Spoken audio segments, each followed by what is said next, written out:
நான் எனக்கு பின்னாடி வந்து இப்போ இன்றைக்கி இருக்கிற வெற்றிமாறன், மாரி செல்வராஜ், ராம், இவங்க எல்லாரையும் ஒரே தட்டில் வச்சா கூட சேரனுடைய சாதனைக்கு பக்கத்தில் கூட போக முடியாதுன்றது மறுக்க முடியாத உண்மை.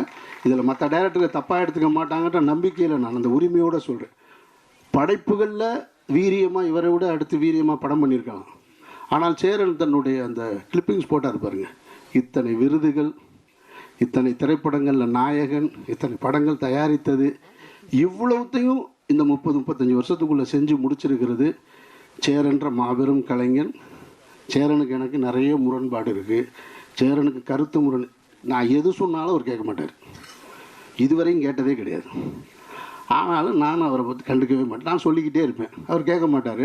அப்புறம் கூப்பிடுவார், சரி வர்றேங்க அப்படின்னு கேட்குறது மாதிரி சொல்லுவார். அப்படியா, அது பண்ணிக்கலாம், நான் யோசிக்கிறேனே காலையிலம்பார். அவர் என்ன முதல்ல சொன்னாரோ அதுதான் செய்வார்.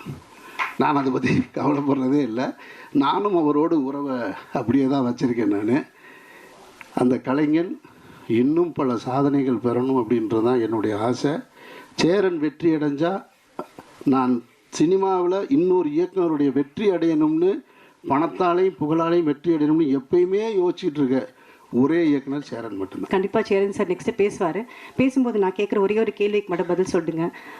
இது என்ன உங்களுக்கு பாதிச்சது, எத்தனை லவ் உங்களுக்கு இருந்ததுன்னு மட்டும் எனக்கு தெரிஞ்சுக்கணும்னு நான் ஆசைப்பட்றேன். அதுக்கு லிஸ்ட்டு வந்து நிறையா இருக்குன்னு நினைக்கிறேன்.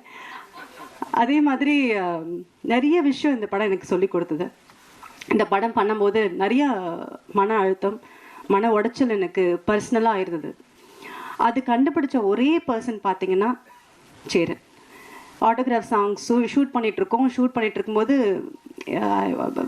ரொம்ப ரொம்ப மன கஷ்டத்தில் இருந்தேன்.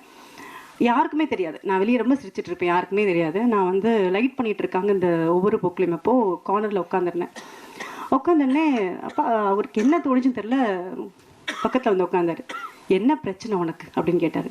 இல்லைப்பா ஒன்றும் இல்லைப்பா.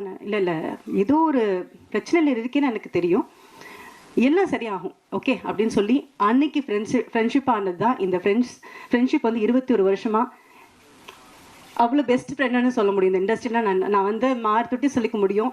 என்னோட dear best well-wisher and best friend யாருன்னு கேட்டால் நான் சேரன்னு சொல்ல முடியும். இப்போ நிறைய லவ் வந்துருச்சு. ஜென்சி லவ் வந்து வித்தியாசமாக லவ் பண்ணுறாங்க.